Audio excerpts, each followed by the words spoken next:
एक रस्ता बंद हुंदा चार रब खोलदा है।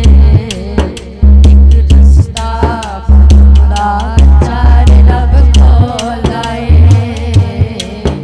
एक रस्ता बंद हुंदा चार रब खोलदा है। एक रस्ता बंद हुंदा चार रब खोलदा है।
हजूर फरमाया हदीस से मुस्तफा, मेरी उम्मत के पास एक सोने की वादी होगी तो वो कहेगा मेरे पास दो क्यों नहीं, दो होंगी तो वो कहेगा मेरे पास तीन क्यों नहीं।